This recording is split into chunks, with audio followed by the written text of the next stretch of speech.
সুপ্রিয় দর্শক মণ্ডলী, শুভ দুপুর। বাংলাদেশ ও দেশের বাইরে যে প্রান্ত থেকে এটিএন বাংলা দেখছেন সবাইকে সাদর আমন্ত্রণ জানাচ্ছি বাইট কেয়ার নিবেদিত সাইবার সিকিউরিটি বিষয়ক টকশো সাইবার টকে। আপনারা জানেন প্রতি সপ্তাহে আমরা সাইবার নিরাপত্তা সম্পর্কিত ভিন্ন ভিন্ন বিষয় নিয়ে আলোচনা করে থাকি। তারই ধারাবাহিকতায় আজকে আমাদের আলোচনার বিষয় ডার্ক ওয়েব। এই বিষয়টি নিয়ে আলোচনা করবার জন্য দুজন বিশেষজ্ঞ ব্যক্তি আমাদের এটিএন বাংলার স্টুডিওতে উপস্থিত হয়েছেন। আমি তাদেরকে পরিচয় করিয়ে দিচ্ছি। সাথে আছেন Mohammad Borhanul Islam, FVP and CISO, ICT division, private bank, এবং আরও আছেন Mohammad Abdullal Mamun, VP and head of information security division, private bank. আপনাদের দুজনকে আমন্ত্রণ জানাচ্ছি আজকের এই গুরুত্বপূর্ণ বিষয়টি নিয়ে আলোচনা করবার জন্য। আসলে আমরা ডার্ক ওয়েবের নাম অনেকেই অনেকভাবে শুনেছি। আসলে ডার্ক ওয়েব বিষয়টা কী এবং ডার্ক ওয়েব কীভাবে কাজ করে এই বিষয় সম্পর্কে আমরা অনেকেই অতটা অবগত না। আপনি যদি ডার্ক ওয়েব কী এই বিষয়টি নিয়ে আলোচনা করেন, মিস্টার বোরহানুল সাহেব। ডার্ক ওয়েব এখনকার সময়ে অত্যন্ত আলোচিত ফোকাসড একটা বিষয়, যেটাতে সবারই দেখা যায় কিছু না কিছু ইন্টারেস্ট আছে। জি। তো কেন এই বিষয়টাতে এত ইন্টারেস্ট আছে এই বিষয়ে আমরা একটু বোঝার চেষ্টা করি। জি। সেটা হলো যে ওয়েবের আগে ডার্ক শব্দটা ব্যবহার করে এটার একটা স্পেশালিটি বোঝানো হয়েছে। জি। তো আমরা আসি একটু বুঝি যে web, so content connected to internet, জি। অর্থাৎ ব্রাউজার এবং সার্চ ইঞ্জিন ইউজ করে আমরা যেসব কন্টেন্ট পেয়ে থাকি, জি। সেই কন্টেন্টের যেটা এই পাবলিক কন্টেন্ট, এটাকে বলি আমরা সারফেস ওয়েব। জি।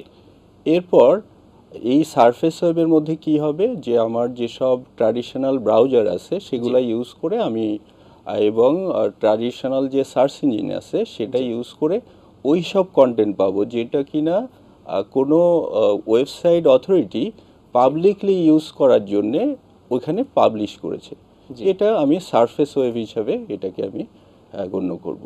রাইট। এরপর কিছু ওয়েবসাইট থাকবে যেগুলো আসলে আমি এই ট্র্যাডিশনাল ব্রাউজার ইউজ করে আমি এটাকে রিচ করতে পারবো, কিন্তু পাবলিকলি না, অর্থাৎ সার্চ ইঞ্জিন এটাকে রিচ করতে পারবে না। সার্চ ইঞ্জিন যেমন আমি যদি বলি ইন্টারনেট ব্যাংকিং, তো ইন্টারনেট ব্যাংকিং এর ফার্স্ট পেজ যেটা লগ ইন পেজ, সেখানে আপনি এই সার্চ ইঞ্জিন ইউজ করে ওই পেজটাকে পেতে পারি, কিন্তু এটা ট্রানজ্যাকশন স্ক্রিন আমি এটা দিয়ে পাবো না। তখন আমার কি প্রয়োজন হবে? তখন প্রয়োজন হবে আমার ক্রিডেনশিয়াল প্রয়োজন, লগ ইন করার প্রয়োজন হবে। জি, এই ক্রিডেনশিয়াল দরকার হবে যেসব সাইটগুলোতে, এটাকে আমরা ক্যাটাগরাইজ করি ডিপ ওয়েব হিসাবে। জি। এবার ডার্ক ইউজ করে আরও বেশি স্পেশালিটি বোঝানো হয়েছে। এটা sub type of deep web, কিন্তু কিছু স্পেশালিটি, যেমন এইটাতে আমি এই যে ট্র্যাডিশনাল যে ব্রাউজার এটা ইউজ করে এটার ট্রেস করতে পারবো না, এটাকে অ্যাক্সেস করতে পারবো না। তাহলে কি এখানে আমাকে স্পেশাল ব্রাউজার ইউজ করতে হবে, যেমন টর ব্রাউজার অথবা আই2পি অথবা ফ্রিনেট, এটা ইউজ করে আমি এটাকে অ্যাক্সেস করতে পারবো। আরেকটা বিষয় হচ্ছে যে এই যে ডার্ক ওয়েব, ডার্ক যে কন্টেন্টগুলো সেটা আপলোড থাকে, যেমন আমাদের যেটা সারফেস ওয়েব বা ডিপ ওয়েব, এখানকার যে কন্টেন্ট যে সাইটগুলোতে থাকে এটা সাধারণত শেষে এক্সটেনশন থাকে .com .net বা এই টাইপের ডোমেইনগুলো। আর এই যেটা ডার্ক ওয়েব, এখানে .onion থাকবে, অর্থাৎ অনিয়ন রাউটিংটা, এই টেকনোলজিটা এখানে ইউজ হয়। তাহলে তিনটা বিষয়কে এখানে বিশেষ করে ডার্ক শব্দটা ইউজ করে বোঝানো হয়েছে। একটা হচ্ছে এটা ইজিলি অ্যাক্সেসিবল না, এটার জন্য স্পেশাল টুলস দরকার হয়, যেমন টর ব্রাউজার বা যেটা বললাম আই2পি বা ফ্রিনেট। আরেকটা হচ্ছে এইখানে যিনি কন্টেন্ট আপলোড করেন এবং যিনি কন্টেন্টের ইউজার, এই দুইজনেরই পরিচয়টা গোপন থাকে, অর্থাৎ ইজিলি একজন অন্যজনকে ট্রেস করতে পারবে না, কন্টেন্ট পড়তে পারবে, দেখতে পারবে, আপলোড করতে পারবে সেটা।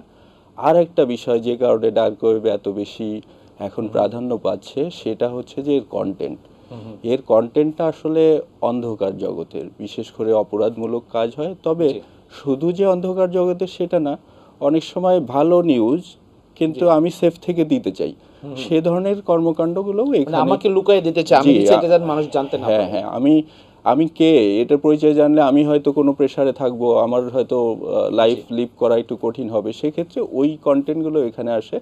তবে এখনকার সময় আমাদের জন্য কেন এটা একটু বেশি কনসার্ন, সেটা হচ্ছে যে এখানে সাইবার ক্রাইম করার জন্যে এখানে অনেক কন্টেন্ট থাকে, অনেক অ্যাক্টিভিটি থাকে, যেমন র্যানসামওয়্যার, ম্যালওয়্যার, এটা অ্যাজ এ সার্ভিস এখানে অফার থাকে।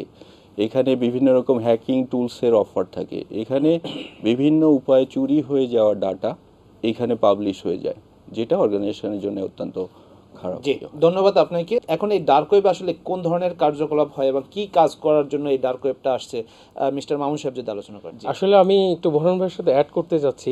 জি টর ব্রাউজার, এটার ইলাবোরেশনটা হচ্ছে দ্য অনিয়ন রাউটার। জি অনিয়নটাকে কিভাবে আসছে, মানে পেঁয়াজ। জি দেখবেন একটা পেঁয়াজ যদি আমি মানে কেটে ফেলি, স্লাইস করি, দেখবো যে লেয়ারটা, জি একটা লেয়ার উপর আরেকটা লেয়ার, সেম লেয়ার, লেয়ারের উপরে লেয়ার, লেয়ার উপরে লেয়ার, এই লেয়ার থেকেই এই টর নেটওয়ার্কটা তৈরি হয়েছে। এইটা মূলত মিড 90s দিকে ইউএস নেভাল রিসার্চের ল্যাবরেটরির যে এমপ্লয়িরা, ওনারা কনফিডেন্সিয়ালি মেনটেন করে, মানে গোপনভাবে কোনো তথ্য প্রদানের জন্য এটা তৈরি করেছিলেন। পরে সেটা 2002 সালে এটা এস্টাবলিশ হয় এবং টর প্রজেক্টটা 2006 সালে এটা শুরু হয় আর কি, এমআইটির কিছু সায়েন্টিস্টের মাধ্যমে। তাদের উদ্দেশ্য ছিল প্রাইভেসি এনশিওর করা। মানে যেটা হচ্ছে যে ট্রেডিশনাল যেটা ডিপ বা সারফেস ওয়েব যদি বলি, এই যে এইচটিটিপি বা এইচটিটিপিএস প্রোটোকল জি আমরা ইউজ করি, যেখানে হচ্ছে যে ক্লায়েন্ট সার্ভার কমিউনিকেশন। ক্লায়েন্ট আমি একটা অ্যাড্রেস আমি টাইপ করব, যদি টাইপ করি আমার পিসি থেকে, সেটা সার্ভারে যাবে। In the man in the middle কেউ যদি ইন্টারসেপ্ট করে থাকে, তাহলে দেখতে পারবে যে আমার যদি এইচটিটিপিএস প্রোটোকলটা হয়, তাহলে কিন্তু এটা এনক্রিপ্টেড, কন্টেন্ট দেখতে পারবে না, বাট জানতে পারবে যে কে রিকোয়েস্টটা করেছে, কোথায় যাচ্ছে। বাট এই ডার্ক ওয়েব বা টর যে ব্রাউজার বা কনফিগারেশনগুলো, এটাতে যখন আমি রিকোয়েস্ট করা হয়, তখন দেখা যাচ্ছে ডিরেক্ট সার্ভারের রিকোয়েস্টটা যায় না, সে পেয়ার একটা নেটওয়ার্ক নোডে যায়, তারপর সেখান থেকে আরেকটা নোডে যায়। এভাবে কয়টা লেয়ার হয়, প্রত্যেকটা লেয়ারে কিন্তু এনক্রিপশন হয়, প্রত্যেকটা লেয়ারে। সো এখানে হতে পারে 100টা, হতে পারে 50টা, হতে পারে।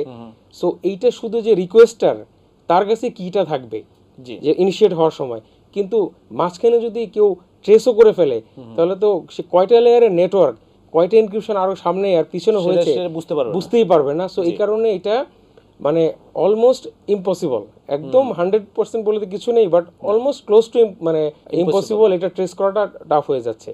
তো এই যে অ্যানোনিমিটি, তো এইটা কিন্তু খুব অনেকের জন্যই হচ্ছে একটা, মানে আমি বলবো যে একটা অভয়ারণ্য আর কি।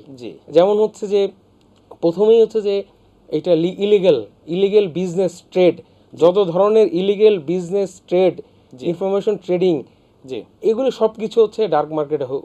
আমরা জাস্ট যতটুকু আমরা দেখেছি বা আমরা নিউজ শুনেছি, যতটুকু এগুলো সব ইলিগেল ট্রেডগুলো সব ডার্ক মার্কেটে হয়ে থাকে আর কি। তারপর আরেকটা জিনিস হচ্ছে যে ম্যালওয়্যার ডিস্ট্রিবিউশন।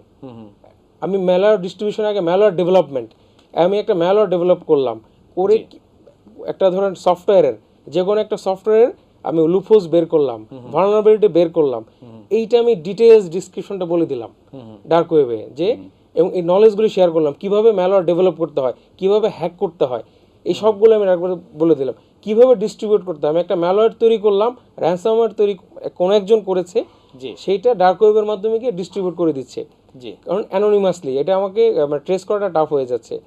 তারপরে হচ্ছে যে আপনার ওপেনলি কিছু বলা, বিশেষ করে যে জার্নালিস্ট বা অন্যরাও থাকতে পারেন, কোনো কথা বলতে যাচ্ছেন, একটা মানে নিউজ স্প্রেড করতে যাচ্ছেন বা চাচ্ছেন ওনারা, কিন্তু পাবলিকলি করতে গেলে তো এটা ট্রেস হওয়ার সম্ভাবনা থাকে। এটাও ডার্ক ওয়েবের মাধ্যমে ওনারা এই ট্রেসগুলো করে দিচ্ছে, পাবলিশ করে থাকে। এই জন্য আর কি যত ধরনের গোপন জিনিস বা এই জিনিসগুলো, যেমন স্টোলেন কার্ড, অনেক সময় দেখা যাচ্ছে যে ব্যাংকিং ইন্ডাস্ট্রিতে ইউজারদের অসতর্কতার কারণে আর কি, ধরেন পাসওয়ার্ডটা কম্প্রোমাইজ হয়ে যাচ্ছে, কারণ তার বাসার পিসিতে হয়তো অ্যান্টিভাইরাসটা ঠিক মতো নেই, কানেকশনটা সিকিউর না। তো অনেক সময় অনেক পেজে ওনারা অনেক ক্রেডেনশিয়াল, মানে যে ইন্টারনেট ব্যাংকিং বা অফিসের ক্রেডেনশিয়াল দিয়ে পার্সোনাল অ্যাকাউন্ট খুলছে, তো পাসওয়ার্ড হারভেস্ট বলেন বা ম্যালওয়্যার ইনফেকশনের কারণে ক্রেডেনশিয়ালগুলো চুরি হয়ে যাচ্ছে, ক্রেডিট কার্ডের ডেটা চুরি হয়ে যাচ্ছে। এই ডেটাগুলোও কিন্তু ডার্ক ওয়েবে যারা মানে হ্যাকার বা ম্যালিকটিভিস্ট তারা রেখে দেয়, এখানে একটা সেল করার একটা ইউজার পাসওয়ার্ডের একটা মানে লিস্ট ওখানে তৈরি করতে পারে, ইমেল পাসওয়ার্ড ইউজার লিস্ট, এগুলোর একটা মানে যদি বলি রিপোজিটরি, যদি বলি ইলিগাল রিপোজিটরি এখানে রেখে দেয় অ্যানোনিমাসলি, যে যাতে এটা যে কেউ সেল এবং বাই করতে পারে।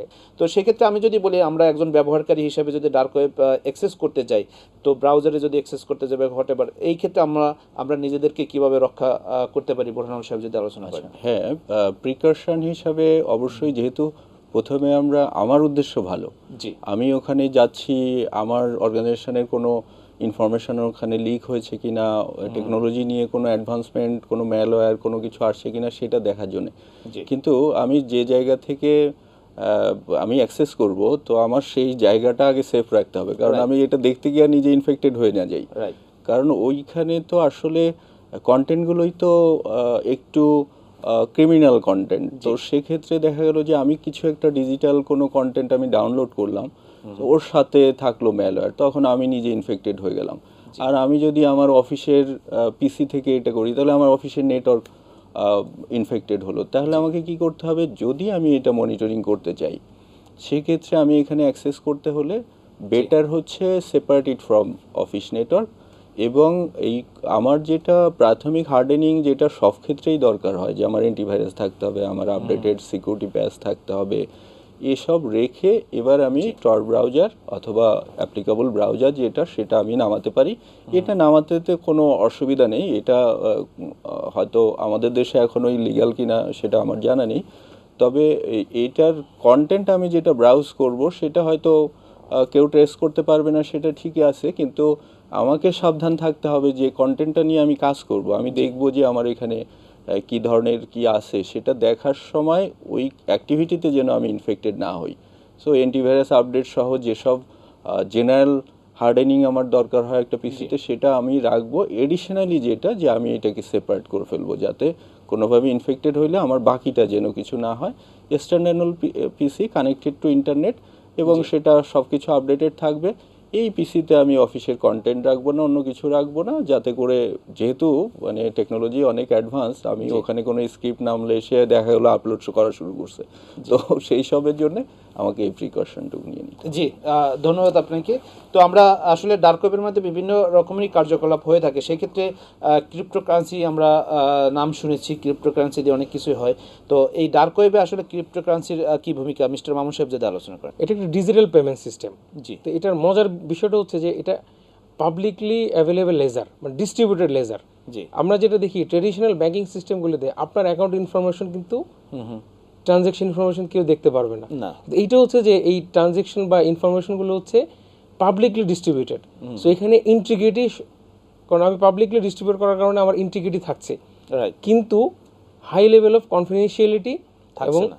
থাকছে, মানে এই ইন্টিগ্রিটি মানে পাবলিকলি অ্যাভেলেবেল হওয়ার পরও কনফিডেন্সিয়ালিটি এবং অ্যানোনিমিটি রাখছে। মানে আমি এই ওয়ালেটটা কার, আইডেন্টিটি কোনো ডিসক্লোজ কোনো প্রয়োজন নেই, কোথায় পেমেন্ট হচ্ছে, কোথায় করা হচ্ছে, কোথা থেকে হচ্ছে, A to Z আমি হিডেন রাখতে পারবো। এইটা হয়ে গেছে একটা খুব জনপ্রিয় একটা পেমেন্ট সিস্টেম, যারা হচ্ছে যে ডার্ক মার্কেটের জন্য।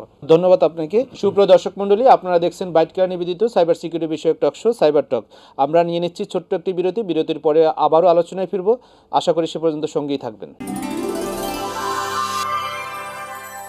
আমরা আবারও আলোচনায় ফিরে যাচ্ছি বিরতির পরে।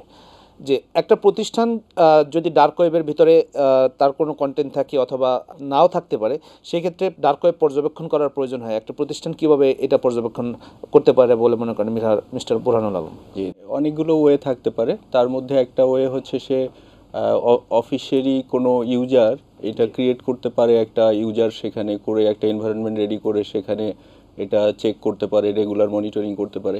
কিন্তু এটা তো একটা সাইট না, বা এক জায়গায় একটা কন্টেন্ট দিয়েছে এরকম না।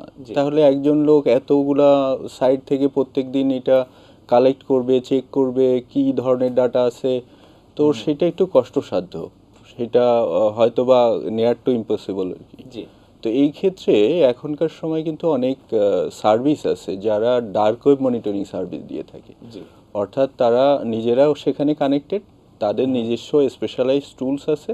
জি তারা কোনো একটা অর্গানাইজেশনের কিছু অ্যাড্রেস বলে দিলে, কোনো একটা আইডেন্টিটি বলে দিলে, সেই অনুযায়ী সব ডাটা কালেক্ট করে।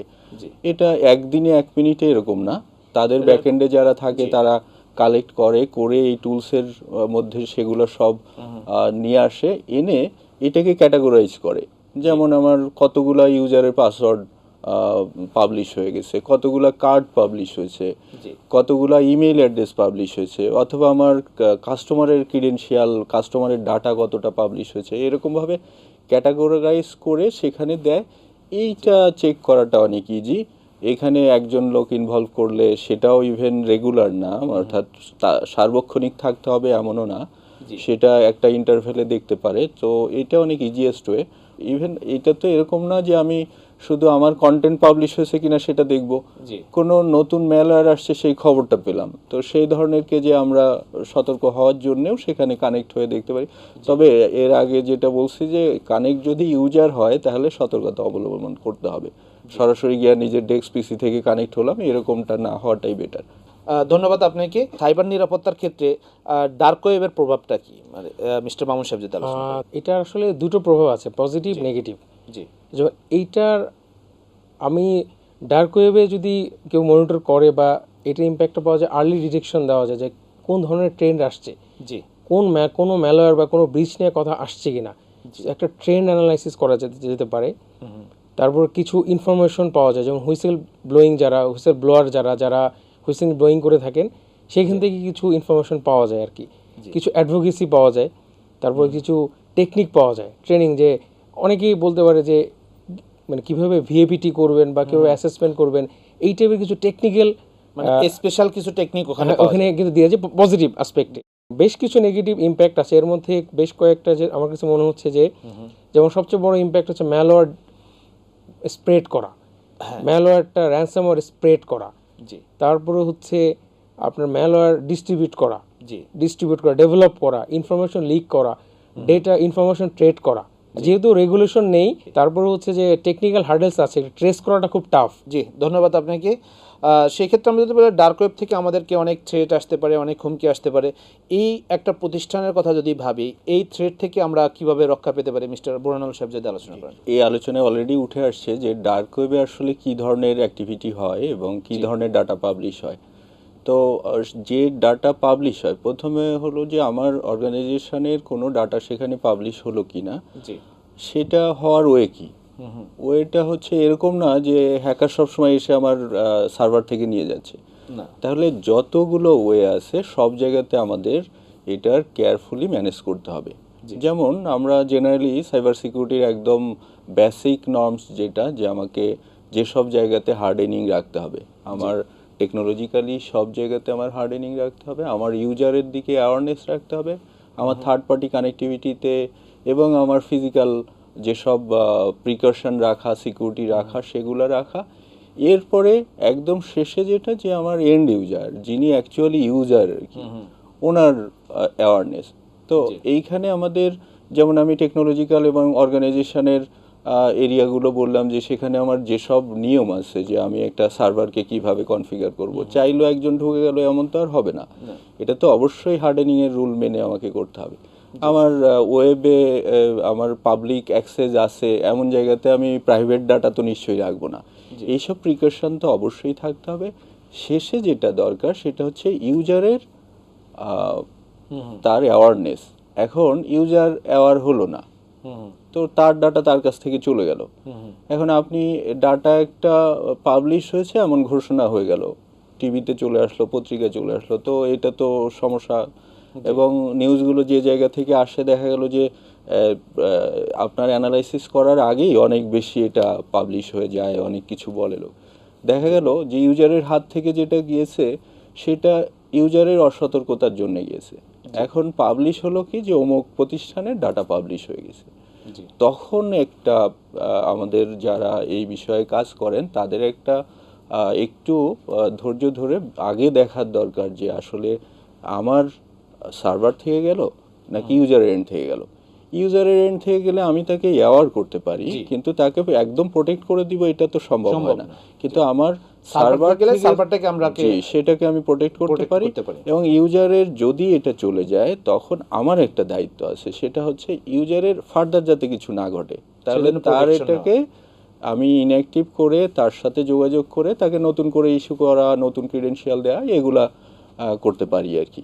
এভাবে আমরা প্রোটেকশনটা। জি, ধন্যবাদ আপনাকে। এই ক্ষেত্রে যদি আমরা বলি যে হ্যাকাররা তো আসলে ডার্ক ওয়েবে থাকে, তো এই ডার্ক ওয়েবে হ্যাকাররা কিভাবে ব্যবহার করে?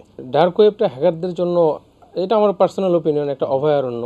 জি, সো এখানে তারা ডার্ক ওয়েবটা তারা খুবই পছন্দ করে, যেহেতু অ্যানোনিমাসলি অ্যাক্টিভিটি করার জন্য।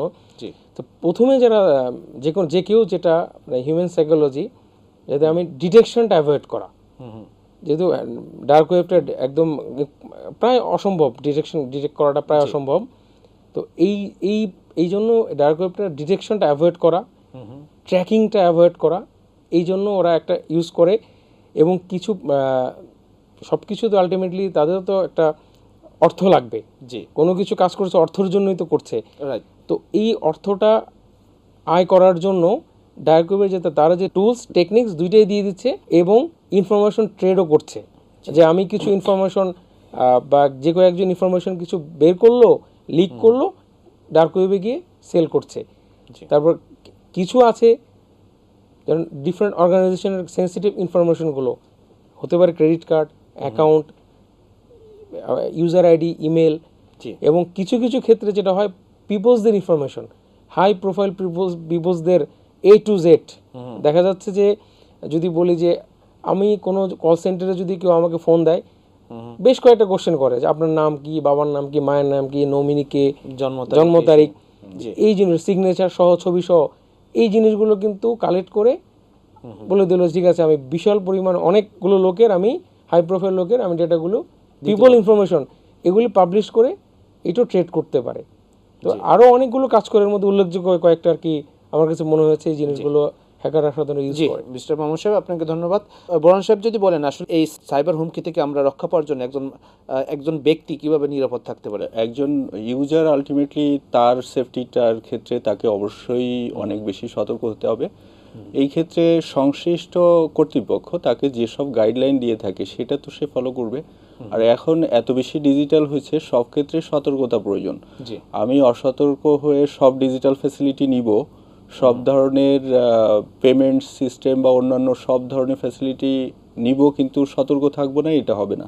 মোবাইল, ল্যাপটপ, আমি যেখানে ইভেন আমি যদি পজে কার্ড ইউজ করতে চাই, সব ক্ষেত্রেই আমার সতর্কতা অবলম্বন করতে হবে। বিশেষ করে আমি যখন ব্রাউজ করব, আমরা রিসেন্টলি দেখতে পেয়েছি যে দেখা যায় যে পার্সোনাল কম্পিউটার থেকে, পার্সোনাল ল্যাপটপ থেকে বা পার্সোনাল ডিভাইস থেকে সাধারণত এই ডাটাগুলো, নিজের কম্পিউটারটা হয়তো বাচ্চাও ইউজ করে, কোনো একটা কিছু নামায় রাখছে যেটা সে জানে না। ইভেন ডিভাইসের কিছু ফিচার আছে, আমরা ডিপেন্ড করি সেসব ফিচারের উপর। আবার আরেকটা ফিচার যেটা আমার দরকার নেই, আমি যেটা ডিপেন্ড করলাম ওইটা এর জন্য ভালনারেবল হয়ে যাচ্ছে। যেমন এখন ওটিপি, SMS, আমি কিন্তু এরকম করে দেখতে পারি, কারণ ডিভাইসের ফিচার যে লক থাকলেও SMS দেখা যায়, রাইট, আমার ওটিপি আসলে এটা কিন্তু আমি এখান থেকে তাকালেও দেখতে পারি। তো এই সব ক্ষেত্রে আমার ডিভাইসে যদি নেট ব্যাংকিং থাকে তো ওটা একটু আমাকে সিকিউর রাখতে হবে। আমার টোকেন থাকা যেটা থাকে এগুলো যেন আমি একটু সিকিউর রাখি এবং সিকিউর ব্রাউজিং প্র্যাকটিস করি, ফ্রি নেট না ইউজ করি, সেটা আমাদের তাহলে সেফলি। জি, ধন্যবাদ আপনাকে। মিস্টার মামুন সাহেব, আমাদের দর্শকদের উদ্দেশ্যে যদি বলেন যে আসলে মানুষ কিভাবে সতর্ক থাকতে পারে?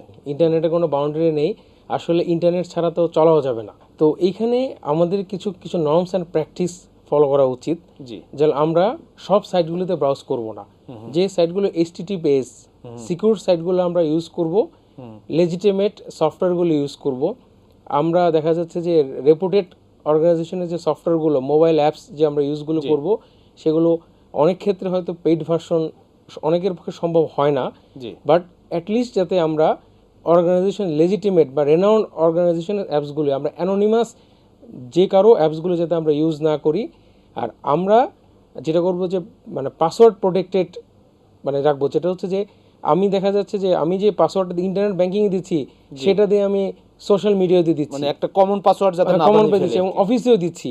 তাহলে আমার একটা কম্প্রোমাইজ হলে, সোশ্যাল মিডিয়া কম্প্রোমাইজ হলে আমার ইন্টারনেট ব্যাংকিং হয়ে যাচ্ছে, আমার কর্পোরেটের নেটওয়ার্কটাও ইম্প্যাক্ট হচ্ছে। আর আরেকটা ফিচার আমরা রাখতে পারি, যেটা হচ্ছে যে শাটডাউন বা রিস্টার্ট করার সময় একটা ডিভাইস লক পাসওয়ার্ড আমরা রাখতে পারি, যে কেউ আমার ফোনটা এসে শাটডাউন করতে না পারে। করতে গেলে পাসওয়ার্ডটা যে দিতে হয়, আমরা ডিভাইসে ওই ফিচারটা আমরা অ্যাড করে রাখতে পারি। যদি অপশন, অনেক ফোনগুলিতে অপশনগুলো আছে যে কেউ শাটডাউন বা রিস্টার্ট, আমার মোবাইল ফোনটা রিস্টার্ট বা শাটডাউন করতে গেলে একটা পাসওয়ার্ড চাবে আর কি। জি, ধন্যবাদ আপনাকে দুজনকে অনেক অনেক ধন্যবাদ আজকের এই বিষয়টি নিয়ে আলোচনা করবার জন্য। সুপ্রিয় দর্শক মণ্ডলী, আপনারা এতক্ষণ দেখলেন বাইট কেয়ার নিবেদিত সাইবার সিকিউরিটি বিষয়ক টকশো সাইবার টক। আজকে আমাদের বিষয় ছিল ডার্ক ওয়েব। তো আসলে আমাদের ডার্ক ওয়েব সম্পর্কে জানতে হবে, আসলে নেগেটিভ পজিটিভ সব বিষয় সম্পর্কে আমাদের জানতে হবে এবং সতর্ক থাকতে হবে যাতে আমরা বিপদে না পড়ি। বিপদ থেকে রক্ষা হওয়ার জন্য থ্রেটগুলো আমাদের জানতে হয়। থ্রেট না জানলে আসলে আমরা প্রোটেকশন নিতে পারি না। তো সুতরাং যেখান থেকে থ্রেট আসতে পারে সেই থ্রেটগুলো আমাদের জেনে বুঝে সতর্ক থাকতে হবে। আমরা সবাই এই বিষয়গুলিতে সাইবারে নিরাপদ থাকবো এই প্রত্যাশায় আজ এ পর্যন্তই। আবার দেখা হবে আগামী শনিবার দুপুর 12টা 5 মিনিটে। সে পর্যন্ত সবাই ভালো থাকুন, সুস্থ থাকুন, সুরক্ষিত থাকুন। আল্লাহ হাফেজ।